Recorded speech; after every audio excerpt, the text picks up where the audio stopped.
नमस्कार. आजच्या या खास विवेचनात आपण पाहणार आहोत मीन राशीसाठी एप्रिल 2026 पर्यंतचा काळ कसा असणार आहे. हा काळ खूप रोमांचक आणि मोठा बदल घडवणारा ठरू शकतो. चला तर मग जाणून घेऊया की ग्रह तारे नक्की काय संकेत देत आहेत. तर हा काळ इतका महत्वाचा का आहे, याला एक निर्णायक टप्पा का म्हटलं जातंय? याचं कारण म्हणजे 3 मोठे ग्रहयोग एकत्र येत आहेत, जे मीन राशीच्या भविष्याला एक नवी दिशा देणार आहेत. आणि हो, ही काही साधीसुधी गोष्ट नाहीये. आपण आयुष्यातल्या मोठ्या महत्वाच्या बदलांबद्दल बोलतोय. ठीक आहे, मग आता त्या महत्वाच्या तारखा बघूया, ज्या काळात हे सगळं घडणार आहे. सुरुवात होतीये 11 मार्चपासून, जेव्हा गुरुग्रह मार्गी होईल. त्यानंतर 15 मार्चला सूर्य आणि शनीची युती सुरू होतीये. आणि 2 एप्रिलला मंगळ राहूचा प्रभाव सर्वात जास्त असेल. ह्या तारखा नक्की लक्षात ठेवा, कारण ह्याच काळात ऊर्जेचा प्रभाव खूप तीव्र असणार आहे. पण मग ह्या सगळ्याचा आपल्या रोजच्या आयुष्यावर काय परिणाम होणार? चला, सगळ्यात आधी त्या पहिल्या आणि महत्वाच्या ऊर्जेबद्दल बोलूया. ती म्हणजे स्थिरता. ही स्थिरता मिळणार आहे गुरुग्रहाकडून, जो मीन राशीचा स्वामी आहे आणि तो आता मार्गी होतोय. तर बघा, 11 मार्चपासनं काय होईल? एक सकारात्मक ऊर्जा जाणवायला लागेल. ही ऊर्जा करिअर असो किंवा मग आपली मनःशांती, आयुष्याच्या जवळजवळ प्रत्येक भागाला स्पर्श करेल. असं समजा की एक प्रकारचा वैश्विक पाठिंबाच मिळतोय आपल्याला, जो पुढे जाण्यासाठी खूप मदत करेल. आणि हा जो चांगला प्रभाव आहे, तो सगळ्यात जास्त कुठे दिसेल?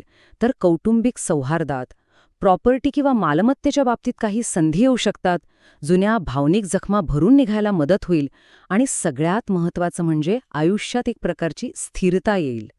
आणि हेच तर आहे गुरुग्रहाचं सगळ्यात मोठं गिफ्ट, आंतरिक शांती मिळवण्याची संधी. असं म्हटलं जातं की मनाची शांती हीच आयुष्यातली सगळ्यात मोठी संपत्ती आहे.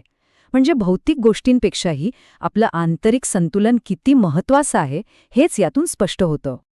बरं, एकीकडे गुरुग्रह स्थिरतेचा पाया रचत असतानाच दुसरीकडे एक खूप वेगळी आणि तीव्र घटना घडणार आहे.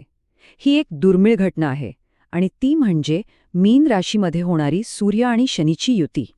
अशी युती विशेषतः मीन राशीमध्ये गेल्या 30 वर्षात झालेली नाही. विचार करा, 30 वर्ष. म्हणूनच हा काळ वैयक्तिक बदलांसाठी, स्वतःच्या परिवर्तनासाठी खूप महत्वाचा ठरतो. स्वतःला एका नव्या दृष्टिकोनातून ओळखण्याची ही एक मोठी संधी आहे. आता ह्या युतीमध्ये होते काय? तर 2 खूप शक्तिशाली ऊर्जा एकत्र येत आहेत. एक आहे सूर्य, जो राजा आहे, ऊर्जेचं आणि प्रतिष्ठेचं प्रतीक आहे. आणि दुसरा आहे शनी, जो आहे न्यायाचा आणि कर्माचा स्वामी. जरा कल्पना करून बघा, जणू काही एक राजा आणि एक न्यायाधीश एकत्र बसून आपलं भविष्य ठरवत आहेत. मग हा काळ आपल्याकडून नक्की काय मागतोय? तो आत्मचिंतन करायला सांगतोय. आपल्या आयुष्याचा खरा उद्देश काय आहे हे समजून घेण्यासाठी आणि स्वतःला एक कठोर शिस्त लावण्यासाठी हा काळ आपल्याला प्रेरणा देईल. आणि इथे एक गोष्ट लक्षात ठेवायला हवी. ती म्हणजे आपल्या भूतकाळातल्या कर्मांची फळं आता समोर येऊ शकतात. मनुष्य आपल्या कर्मांनीच आपलं भविष्य घडवतो. हे वाक्य इथे अगदी चपखल बसतं. म्हणजे आता जबाबदारी घेण्याची वेळ आलीये.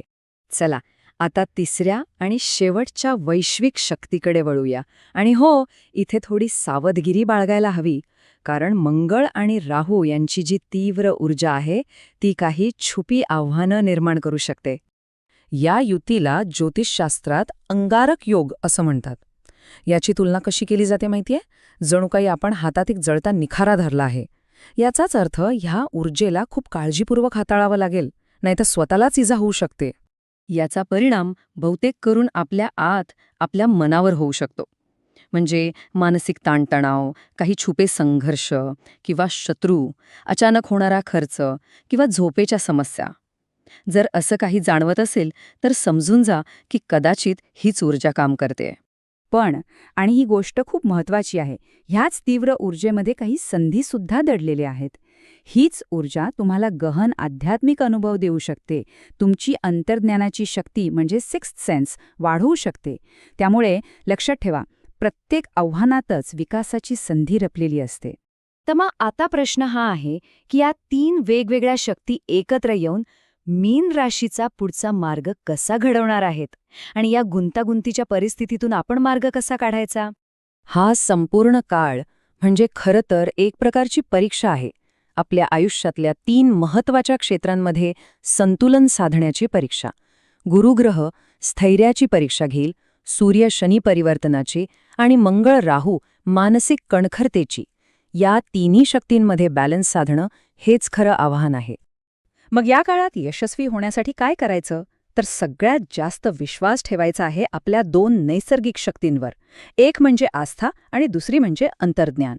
हे आपलं आतलं कंपास आहे, आपलं इनर गायडन्स, जे आपल्याला नेहमी योग्य दिशा दाखवेल.